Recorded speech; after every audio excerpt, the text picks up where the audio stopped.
Thank you for your support. We hope you're safe at home, and we appreciate the fact that you're taking time out of your life to join us tonight. Not currently a member of the Museums on the Green, we encourage you to join by again going to our website, museumsonthegreen.org. I really want to thank two people for this program tonight.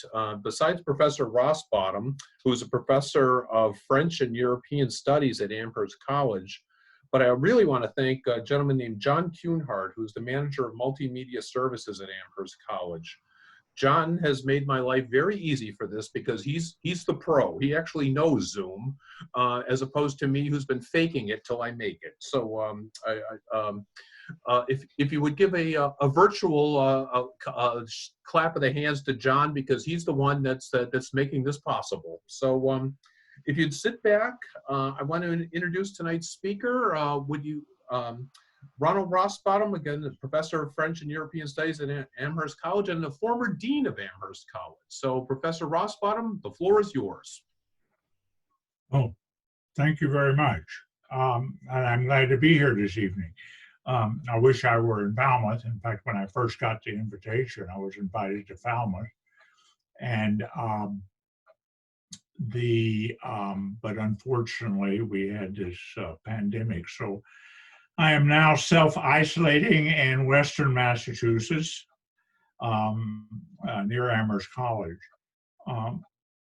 I appreciate you coming this evening or tuning in this evening to hear about this book, which was published a few months ago and which will be out in paperback in August. It's the second book I've written on this weird period in the history of France, which is generally referred to as the occupation. Referred to as the occupation by the Germans of France, and specifically Paris, between June 1940 and August 1944. It's a fascinating period. We have the first slide, John. When I was a student I'm much younger, I went to Paris to study abroad, and then my wife, who is a food writer and a cooking teacher, and I realized that we both have a love for Paris and a love for France for professional reasons. So we kept going back and went back and went back. And even though I was a scholar in the Enlightenment, the 18th century Enlightenment in England and France, I kept in the back of my mind these signs that I kept seeing as we walked down the streets of Paris. Signs in honor of young people who were killed during the liberation of Paris, the ages of 18, 19, 20, 21. For special holidays, people will, citizens will put flowers up, as you see on this slide. And in the back of my head, no matter what I was doing as an administrator or as a scholar in a totally different area, I kept saying, why so many young people? Why were so many young people involved in the liberation of Paris? What had happened before the liberation of Paris? That is 4 years before, when the Germans had taken over. So my first book on this, which was written about 5 or 6 years ago, next slide, John, was called When Paris Went Dark.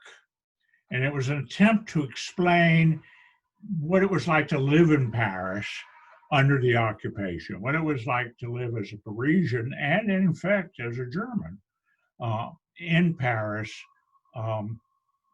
during this period. And strangely enough, since then, of course, I've seen a lot of parallels between the occupation of Paris between 1940 and 1944 and the current pandemic. I thought that would be it. I've written the book, the people who read it and who love Paris often wrote me telling me how it opened up a new parish for them. But I thought I was basically finished with the subject. And then those plaques kept ringing, or I kept seeing them again, kept ringing in my ears. Why? And it was true in the research I did for When Paris Went Dark that so many young people kept popping up, men and women, boys and girls. And I stress women and girls because women and girls did not get the attention that they should have gotten during the war and after the war. Since then, in the last 2 decades, they've received the attention they deserved, but they were equally involved in what was a willful resistance against an enemy who had decided that it could invade and occupy a fellow country. And so the next book, this book I'm talking about tonight, John, is called Sudden Courage. And so I wrote that. My editor asked me, what about those kids? You keep talking about them. Why don't you write about them? And so I decided to write this book, which is it's called Sudden Courage because the importance of resisting was very important very early. And suddenly, a lot of young people, as well as older people, but a lot of young people asked themselves a lot of questions about why this had happened, why this sudden defeat had happened. Why was France suddenly laid low by the fascist government of the Nazis? And so suddenly, and I'll come back to this in a second, suddenly they had to make a lot of decisions that most adolescents don't have to make. Although, again, I keep repeating, strangely enough, adolescents are now being asked to make decisions about how they live, how they want to live, what their future is, which were not dissimilar from the questions that young people were asking themselves in 1940. Next slide. This is Europe in 1939. It was at peace. Hitler had eaten away at certain areas and taken over part of Czechoslovakia and had assimilated Austria into his empire. But essentially, everyone thought that they were contained. And especially Britain, because it relied so much on France. France was so powerful. It had a larger army than Germany. It had better air force and better airplanes than Germany. It had better tanks than Germany. It was certainly better than the United States, which was a really pitiful state in military terms in 1940. France was considered probably the most powerful military nation in the world. And how could it be defeated in 6 weeks? Next slide. The French had worked ever since 1918, at the end of the last war, on building all sorts of defenses around France. It was not going to be invaded from the east again. It was not going to be overrun by a massive German army. And they built something called the Maginot Line, which was an underground fortress that ran for hundreds of miles from the borders of Switzerland almost to Belgium. And you can see just by this one slide that it was in fact, those tunnels still exist. They couldn't get rid of them. It was a massive, massive undertaking.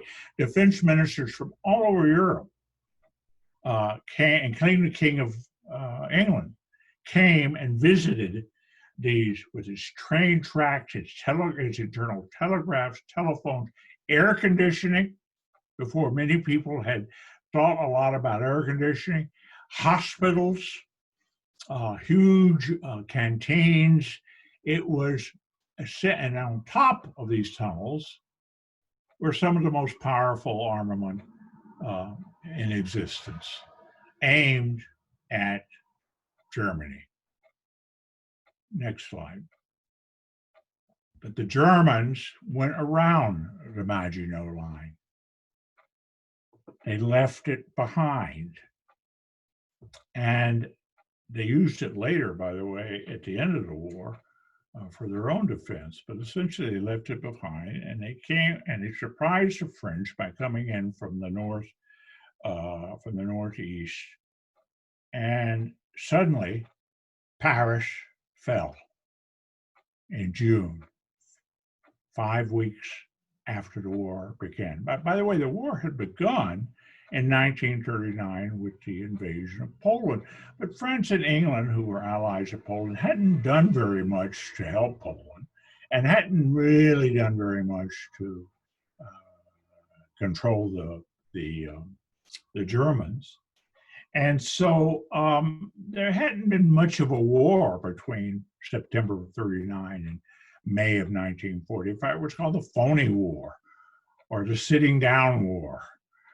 And then suddenly the Germans attacked France, and Paris, as it says in German here, Paris ist gefallen, was announced on the Berlin radio by Goebbels, and the bells rang throughout Germany. The world was stunned. You can see this New York Times headline. Everywhere was stunned because Paris was everyone's favorite city. It was a city that represented everything from the French Revolution to the strength to stand against the Germans during the World War II. It was World War I. It was never taken by the Germans. It was a city of art. It was a city of égalité, fraternité, liberté. I may have gotten those mixed up, but check me out. And suddenly it's gone. It's gone, and it was never bombed. It was declared an open city just a few days before the Germans arrived, and it was never bombed. It was never shelled, and the Germans walked in without a shot being fired. So Paris did not change in terms of its built environment during this period, which was another problem for the young people. Where was their army? Where was their Air Force? Why weren't more people involved? Why were my parents out there? What in the hell's going on? We were told we had the best army in the world and we're being defeated. Next slide. Within 10 days of taking over Paris, Hitler, in a brilliant propaganda move, visited Paris for about 5 or 6 hours, had propaganda. He had cameramen, he had photographers. This is one of the most famous pictures that came out, the photo that came out 2 days later on all the newspapers of the world. It shows Hitler standing in front of the Eiffel Tower.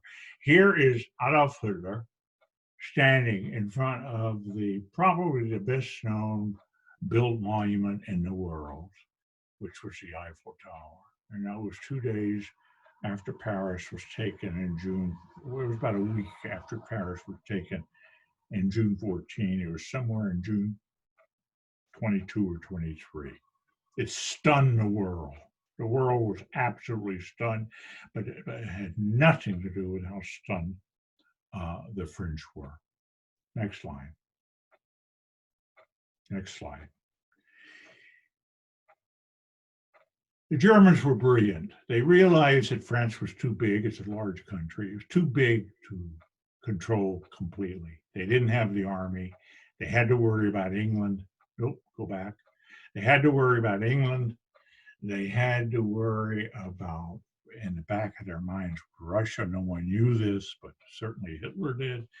And so they made a deal with the French, the only deal like this made with any country, which the French are still apologizing for. whereby they divided France into two. The northern part, which is the red part, which, as you can see, is protecting the whole Atlantic and North Sea coast, and the southern part. And the capital of the southern part was a town called Vichy, and Vichy has become the synonym for that government. If you've seen the Village Français online, the French Village, it's an extraordinary series. It lasts it has 7 years series. It's fantastic, about a village that is very close to the demarcation line and the problems that the French had. And this was immediately the problem the French had is, how do I deal with the invader? Do I spit on him when I pass him? Do I smile at him? Do I serve him his coffee politely? Do I spit in his coffee before I serve it to him? All of these moral, ethical decisions had to be made quickly and often by the French. Next slide. The two men who were then fighting for the soul of France were both, surprisingly, although one was about 15 years younger than the other. De Gaulle was younger than Pétain. De Gaulle is on the left, that's Charles de Gaulle, who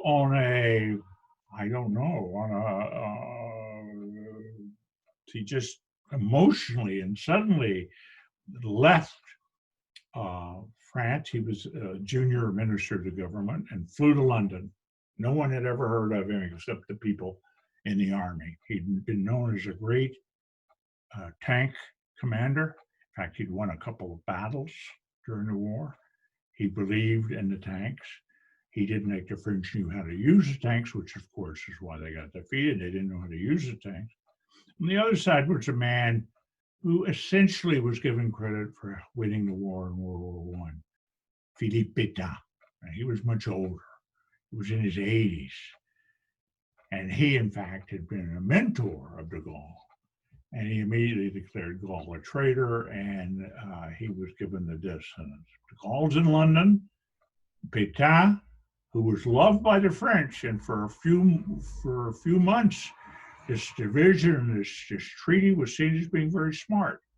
He was going to keep France, and let the French, Germans do the thing, and then the Germans would go home. That was the idea. Occupation was going to be long. Britain was going to be defeated quickly. Okay, next slide. Big mistake that Pétain made about 3 months later after signing the armistice. He went to a village in France and he shook the hand of Corporal Adolf Hitler. Here is a Marshal of France shaking the hands of a corporal. That illustration, that photo, caused more perturbation amongst the French than any photo so far that I've run into. That he would do this, that he would meet him man to man, a man who defeated France, who had mutilated France, upset a lot of people, and especially the young people. The young people were infuriated by this. First, they had already been infuriated because their parents hadn't done anything to keep the Germans out of France.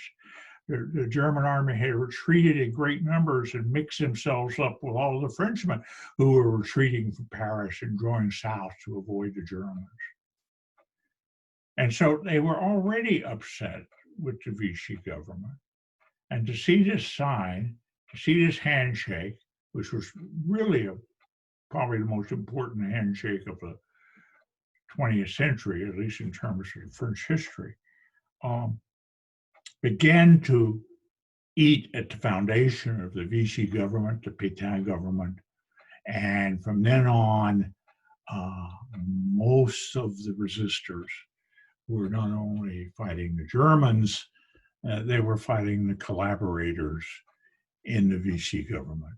The Vichy government was essentially pro-French, there's no doubt about that, but it was also pro-fascist. It thought Hitler would bring order to Europe. It was very Catholic, very religious. It was very anti-Semitic, anti-Freemason. It was a powerful a group of men who, in effect, we can identify as the conservatives of the Republic at that time. Next slide.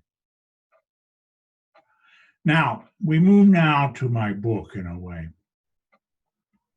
So we have this military situation, which I've just described to you. And suddenly we have a lot of young people who are, excuse me, I just dropped my book, I have to pick it up. We have a lot of young people who are suddenly joining the resistance.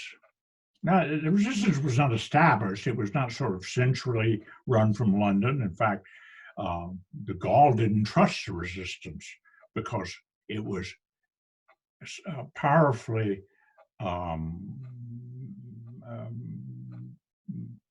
manned by the Communist Party. The Communist Party were the most organized and the most committed to overturning both Pétain and Hitler. But still, he had to support it because it was, in effect, a manifestation of the French's desire to be free of fascism. And so early on, young people, 14, 15, 16, began doing all kinds of things you expect young people to do.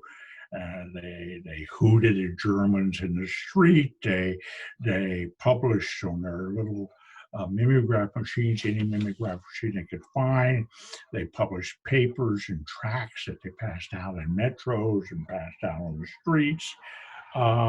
They put tacks under the tires of German vehicles. They did all kinds of mischief, which at first no one paid attention to, because the Germans were very savvy. They knew that they couldn't upset the French populace, which was the second most populous country in Europe after them.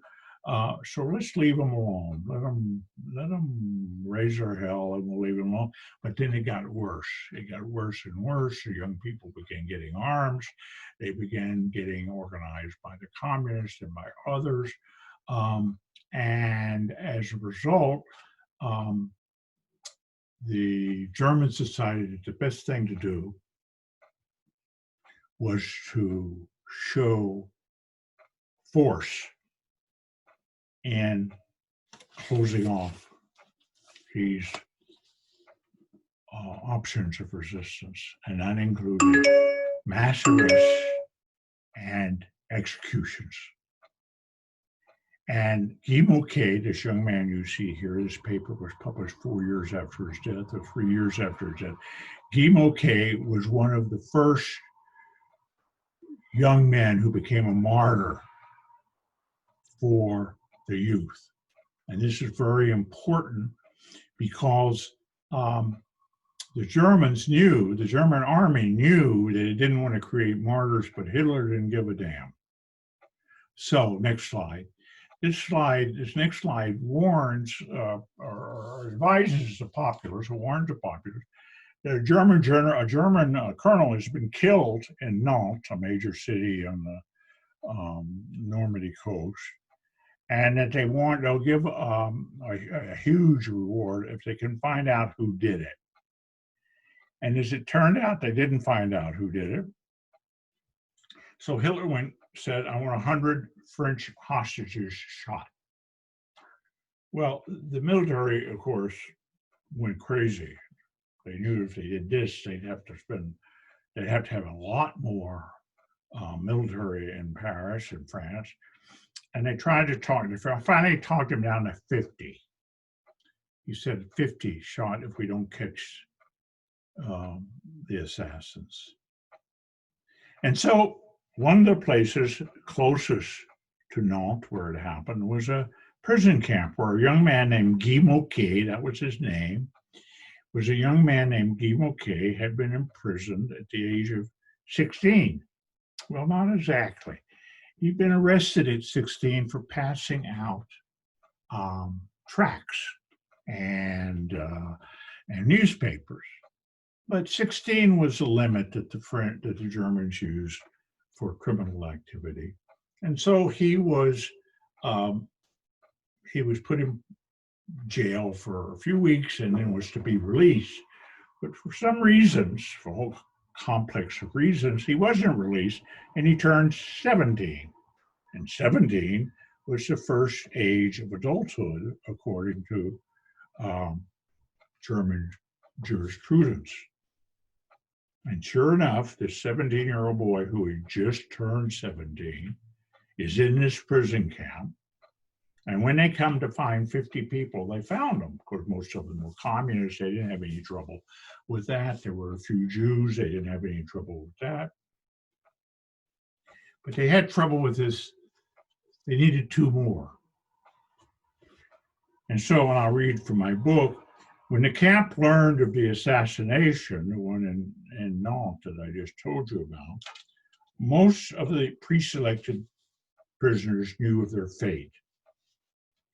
But all were surprised when Guy Moquet, and a few other quite young internees were selected to join them. Unfortunately for Guy, a survivor of the Nantes attack, had described the 2 attackers as young men, young men who were very alert. Historians have surmised that Guy Moquet was selected along as historians, not Assyrians. Historians have surmised that Guy Moquet was selected along with a half dozen other young boys because they had characteristics of the described assailants. At any rate, they walked into his barrack. They needed 2 more. Everyone loved Guy Moquet. He was just a kid. And they called his name. And they said, Guy Moquet. And he said, very proudly, Présent, present. And he was selected, one of the last 2.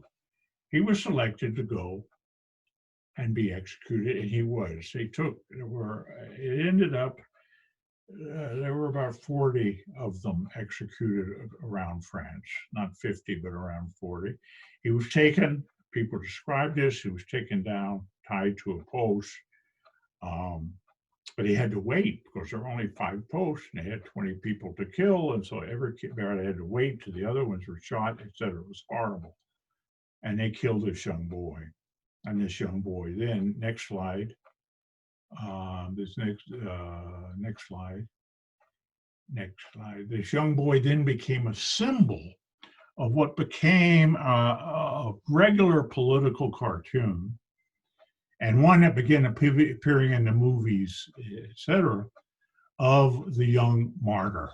The martyr tied to the post, being shot for being French, essentially for being French. Next slide. Guy Moquet then, and by the end of the war, was a hero. He was a hero because of his youth, but he was not because he had killed any Germans. He hadn't done anything but pass tracts around. He'd been caught in the machinations, what am I trying to say? The machinery of evil. But by the end of the war, to give you an idea of how much emphasis is put on the death of young people during the war, there's now a metro stop, next slide, named after him. There was a stamp that was put out just a few years ago with him on it. This was, again, in the 2000s. So this shows you how long this myth has lasted in France and in French culture. This myth of who was the most brave, who sacrificed the most, and the underlying secret question is, why didn't I do more? Well, why wasn't I that courageous? Next slide. One of the things you might be interested in knowing is that the French, the Vichy government, was the first government I know of that identified adolescence as adolescence, which meant that the nutrition cards, the cards in order to have food, in order to buy food, this one happens to be a card for a Jewish girl because it says Juif on it. So she was, first she was identified by her, I don't know, by her ethnicity.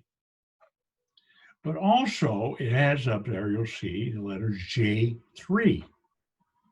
And J3 was the category that was invented between childhood and adulthood in recognition of the fact that so many young people needed more food in their teenager years.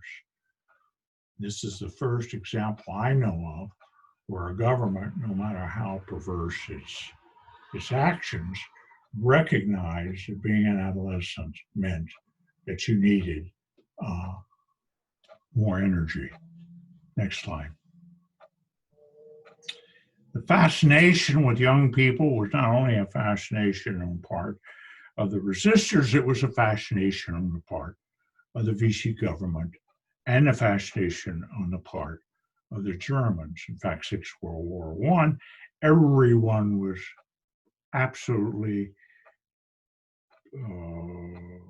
obsessed by youth. How so many of youth had been killed during World War I. How are we going to organize youth? How are we going to train them to be better citizens? How are we going to make them physically more self-respected, etc.? And so every organization, the Catholic Church, the Boy Scouts of America, the Freemasons, the Germans, the Hitler Youth, the French, everybody had organizations for the youth. So people were fascinated with the youth. And in many ways, what they trained you to do during those 20 years between 1918 and 1939, in many ways, the invention of summer camps, for instance, the invention of clubs where youth could learn to discuss politics and things of that sort, were in effect teaching a lot of these young men and women how to be effective in resistance. Next slide. As a result, and pretty quickly, the Germans began realizing that they had a problem with young people. And so young people were increasingly stopped by sort of stop and frisk by Germans, no matter what you were doing, because you were young, especially if you looked like a foreigner. Next slide. Now, one of the most interesting men I write about, and this is he at the age of 44, 45, was a man named Jacques Lusseyran. And Jacques Lusseyran has an interesting story. And I have a whole chapter on him because in many ways he is an exemplar of everything that I've told you up to this point. He was born in 1924, Catholic, bourgeois parents, well-established people, lived in a good part of Paris. And at the age of 8, he was running out of his schoolroom and he tripped and fell against the desk and knocked his right eyeball out. And within 24 hours, his left eye sympathetically went blind. So from the age of 8, he was blind. He was totally blind. His parents refused to send him to the school for the blind, which are very famous schools in Paris. Or they're known for their schools for the blind. They sent him to regular schools. They taught him Braille. They bought him a Braille typewriter. He became a celebrity in these schools. He went to the very best high schools in Paris. Everybody loved him because he was open He was helpful. He did not see himself as having a handicap, but in fact having been blessed by his blindness because he could sense so much more. And then in 1940-41, he and a few friends decided they had to do something against the Germans. He had learned German. His father had worked in Germany, and he had listened to Hitler for several years on the radio, and he said Hitler was a dangerous man, and so we had to do something against the German occupation. So these boys began to organize in his apartment, and they were only 14, 15, 16 years old. They were middle schoolers and young high schoolers, and they met in his apartment, and they were trying to figure out what to do. And they were Gaullists, essentially. They supported Gaulle. They weren't communists.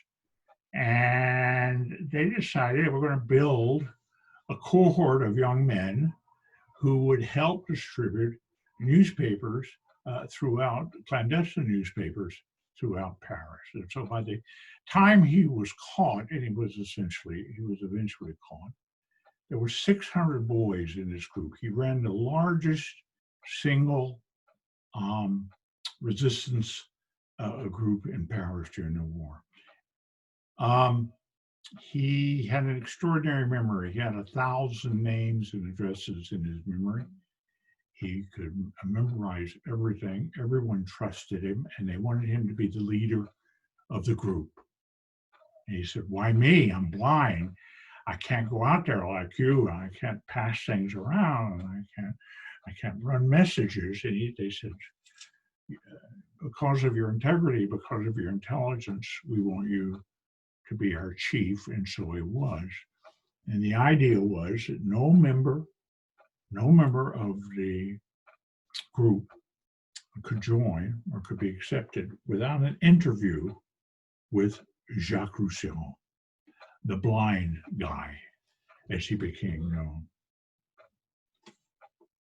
So I'll read you a little bit about that. The rules of recruitment of young resistance were quickly established by the Central Committee. Here's how it worked. Jacques would answer a coded knock at his apartment door.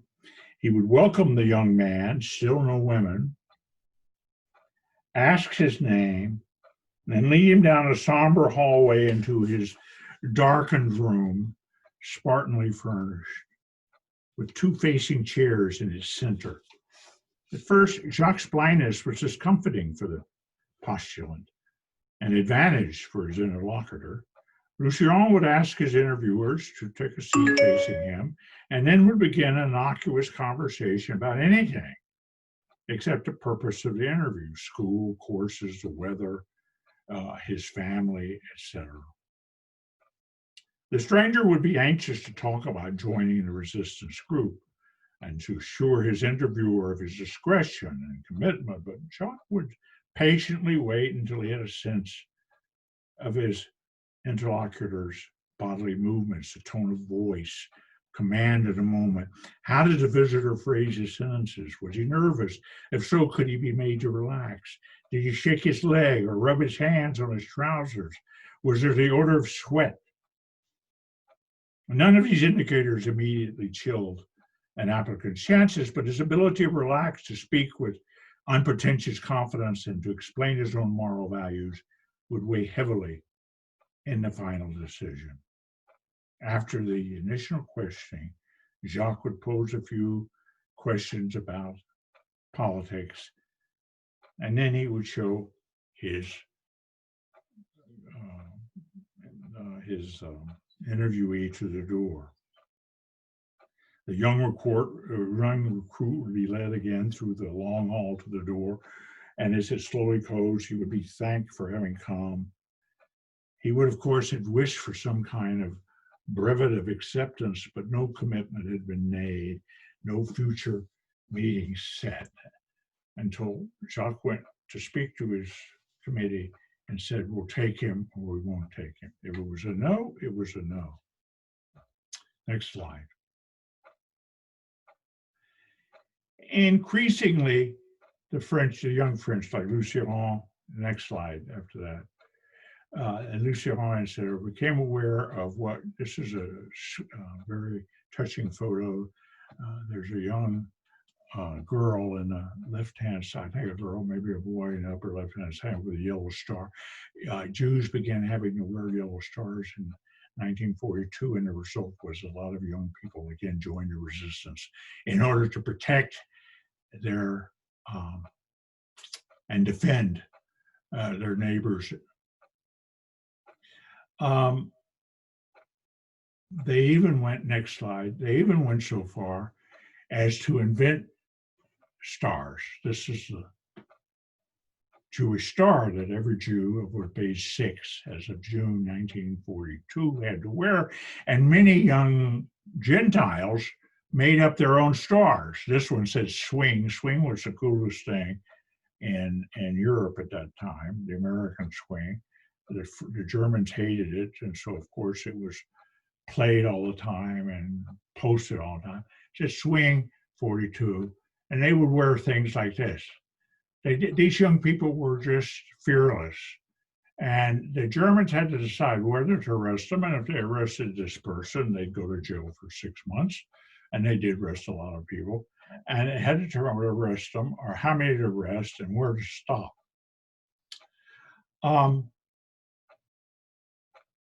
I'm going to speed up right now because I'm getting to the end. So let's look at the next chapter.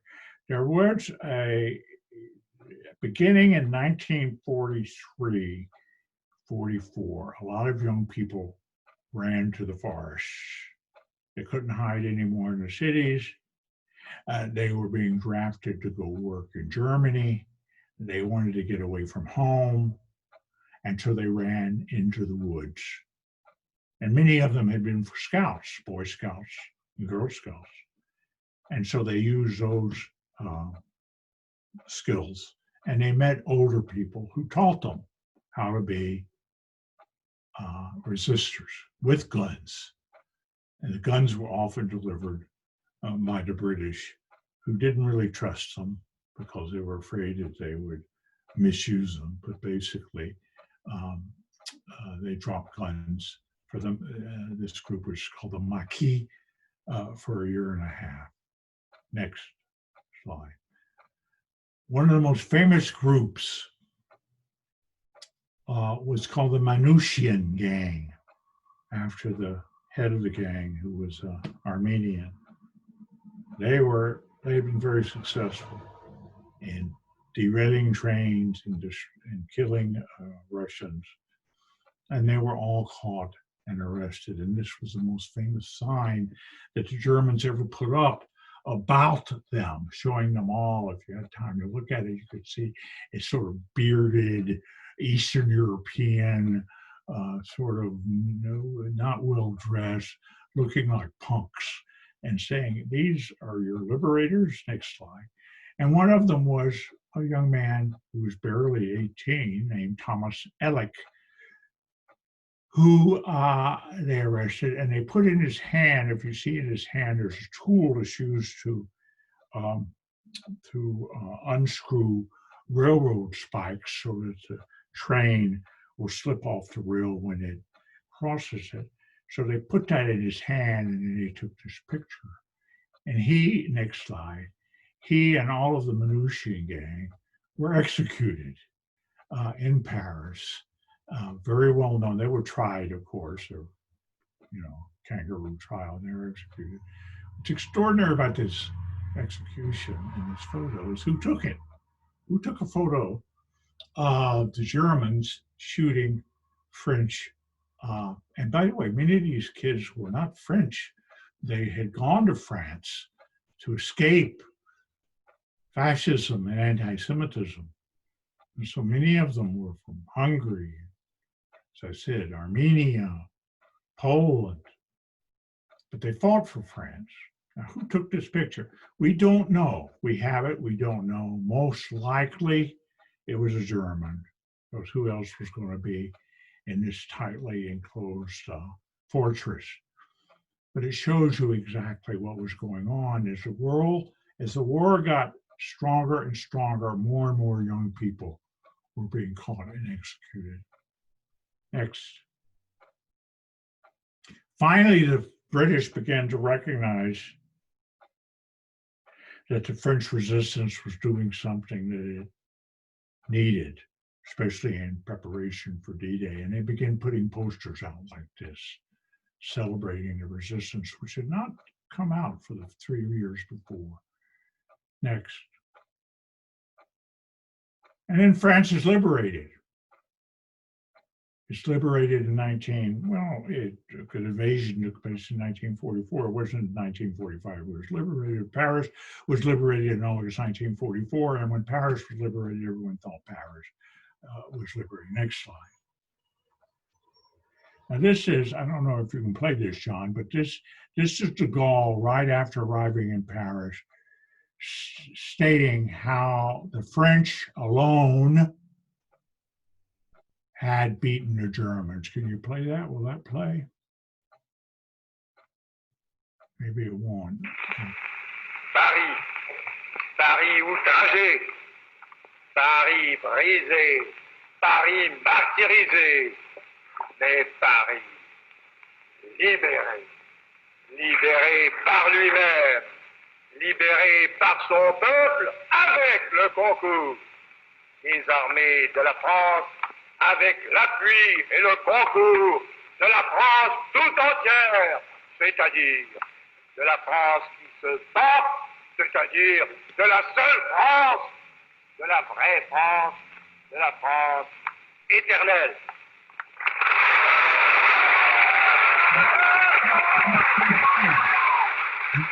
Hall at Paris, in which he basically said that all of the French had been against the Germans, when he basically marginalized the collaborators and essentially said we were all against them, which has been a problem that has rested with the French for 30 years, and they still have debates about it. Next slide. The first man, oh, this is just for your amusement. 25 years later, in 1968, those who were voting against the Gaulle government compared him to Hitler. This was really a massively insulting poster, but brilliantly and massively insulting. Next slide. It was Jacques Chirac in 1995. 1995, that's 25 years ago, who said it wasn't just a handful of collaborators. He says, it was us. We did it. We, the French, supported that government. We, the French, helped the Germans. This was a major, major speech, his greatest speech. He wasn't a great president, but this would have made him one. And then, next slide, you'll notice, if you notice the date, which I can't see from here, excuse me just a minute when I get up, but the date is, what, 19, no, 20, well, anyway, you figure it out, I can't see it. But they put this date out about 10 years ago, 15 years ago, began to put it on the schools in the Jewish quarters of Paris, saying that these kids had been arrested and taken away by the Germans. It took them that long. It took them 60 years to put those up. They're on every school now. And across the street from this plaque, and this is the last slide, is a list of all those Frenchmen who were called les justes, the just ones, who had harbored, protected, saved Jews during the war. And there were many, there were thousands. There are thousands of names on this list. There were thousands of names, there were thousands of them. So we have to be careful not to say all the French were, many of the French were, some of the French were. We have to say, maintain that kind of resistance when we talk about our own political situation today.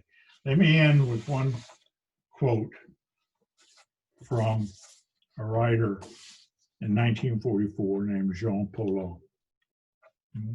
this refers to the youth of France. He says that someone asked him about the resistance. How effective was the resistance? And that's another question I could spend an hour on, the effectiveness of the resistance. And he said, you can squeeze a bee in your hand until it suffocates, but it won't die before stinging you. That's not so bad, you say. That's not bad at all. But if it didn't sting you, bees would have disappeared a long time ago. Thank you very much for listening, and I hope you learned something tonight about the courage of young people in France during World War II. Thank you, Professor Rossbottom. If you've got any questions, please put them in the chat. We do have a couple questions for you, Professor. One specifically, you asked about Jacques Lusseyran. And you had mentioned that people had to interview with him, and he was the one that would basically say yay or nay. They would approve or disapprove. If someone was turned down, did they risk exposure to the whole organization, and how did they deal with that? That's a good question. And I can't remember anything I read anyone at that period bringing it up. Here's what I think. He was betrayed, and his group was betrayed by someone he approved, who turned out to be a sneak for the Gestapo. How would that have happened? I would think that the only thing that would have kept that person from not going to the police would be the fact that it took several people he trusted and liked to get him to see Jacques Lusseyran in the first place. In other words, if he had betrayed Jacques Lusseyran, he would have betrayed a whole group of friends as well. That's the only thing I can imagine, but that's a good question, and it's a good question because I've never thought of it. That's always a good question, and it's a good question because in reading everything I've read, and I think I've read everything about Lusseyran, it was never raised. So my guess is that there was an acceptance of the fact that if you were honored enough to be interviewed, you weren't going to betray your friends. But I don't know the full answer. Okay, we've got another question. How accurate, if you're familiar with this show, how accurate was the depiction of the period in the production of the French Village series? It was excellent. It was superb. I watched the whole French Village series. I listened to the historians who spoke afterwards. Afterwards, there was always a historian describing the year that had. It's 7 episodes, 7 years, one for each year of the war, 39 to 45. I don't think I found one thing where I hooted and said, "Oh, that would never happen." I just thought it was superb. It was the most, and what was superb about it was not only its artistry and its direction, its acting, was its honesty as a document, explaining how difficult it was to live under occupation when you still had a life to live and you still had to deal with the Germans. So no, I would recommend to all of you to watch Un Village Français, a French village, which is available on streaming on several channels, and you'll be hooked by the second year and you won't stop watching it. It's extraordinary. Another question, other than a few kids from Stoneman Douglas High School in Florida, I don't see much youth activism in the United States. What other parallels do you see today? I'm glad you asked that question, because one of the things that kept coming to my attention, and my conclusion deals with this, I didn't deal with it in my talk, is how much we depend on the youth to lead us to make the right moral and ethical decisions. I'll leave aside America for just a second and think about Hong Kong, and think about Algiers, and think about Istanbul, and think about Egypt, and think about the fact that so many of these populist revolutions begin with the youth. Why?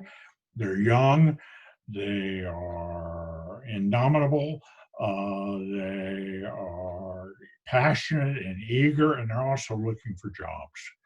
And it's the other thing in their mind, they see their futures being sort of closed off by all the stupid decisions that adults are taking. What about America? I've asked myself that question for years as a student of France. Why don't we go to the streets more? Why don't we go to the streets as much as other countries do? We will for a day. We'll have the world's largest women's march, the world's largest blacks are people too march. We'll have all these marches, and everybody goes home. It's over. And I don't, that's just something that bothers me. And I haven't really been able to reconcile it, especially now with all of the division we have in this country, is why a few people can go out and cause trouble, but then what about the thousands of people who should be in the streets now, just simply saying, help us through this pandemic? I don't know. That's a question I haven't been able to answer. The Parkland kids were very good. They were very good, and they've stayed, and they've been good. And I mentioned them in my book. And I think the first quote in my book has to do with a young woman saying, they asked us why we did this, and she said, why not? And one last question. How did you do your research so many years after the war? oh, did you hear that sigh? Okay, here are two things. When I was doing the book on Paris, I happened to meet a lot of people who lived during the occupation. It was published in 2014, so I was doing the work, say, from 2000 on. They were still alive. It's 8 o'clock. They would tell me what it was like in detail. Not the revolution, not the resistance, just what it was like to get up in the morning, go to school, worry about the Germans. That helped. And then there are a large amount of people who have written memoirs and autobiographies. That has helped immensely. And then the historians who've gone and done the research in the police archives and the historical archives, as I did too, but they did much more than I did, they were helpful. It became a problem with the resistance. It was much different asking a person, well, what was it like when you were 8 years old, 9 years old, living in Paris during the occupation, and said, what did you do? Were you in the resistance during the occupation? Were your parents in the resistance? You can't ask that question in France. I was fortunate enough to meet one man who was 91, a young Jew who had to move to Southwest France. Met him through a friend, and he told me a whole story, and he's in the book, about it was like to be in the resistance. But it was just chance that I met him. There aren't any more organizations. They've all died off. Many of them died off. There used to be organizations for sisters. So it's not easy. But thank God a lot of people wrote letters, kept diaries. They keep showing up. People's diaries keep showing up. Their letters keep showing up. We keep learning a lot.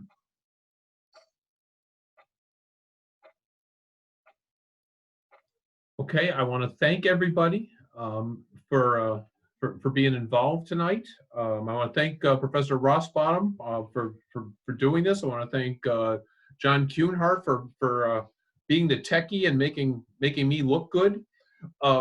And so thank you everybody for joining us tonight. I want to remind you our next lectures, we have one on Tuesday night.